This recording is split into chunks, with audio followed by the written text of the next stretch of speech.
So ఆ సమయంలో కూడా బ్లాక్ టికెట్లు 500 రూపాయలు అమ్మింది మెగాస్టార్ చిరంజీవి గారి సినిమా ఘరానా మొగుడు.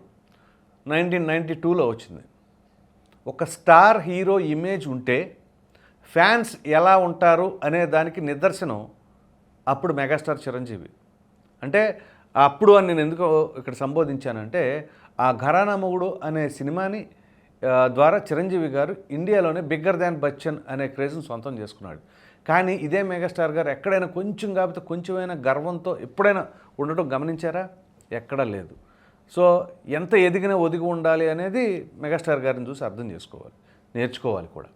సో ఆ తరహా అప్పటి నుంచి ఈ విధంగా ఉంటే ఇవాళ అల్లు అర్జున్ గారి ఫ్యాన్స్ ఉన్నారు కాదని అనట్లా, కానీ ఓ ప్రీమియర్ షో కూడా రద్దు అయిపోయింది అంటే ఆ ఫ్యాన్స్ ఆ సినిమాని ఇప్పుడు ప్రీమియర్ షోకి వెళ్ళి చూడాల్సినంత అవసరమా అంటే అంత ఇంపార్టెన్స్ ఇచ్చారా? దాన్ని బట్టి అర్థం చేసుకోండి. నా ఆర్మీ అని అంటే అక్కడ ఆర్మీ పెద్దగా ఏమీ లేదు అని చెప్పేసి ఈ ప్రీమియర్ షోస్ని బట్టి ఆ కొన్ని ప్రాంతాల్లో అర్థం చేసుకోవాల్సిన అవసరం.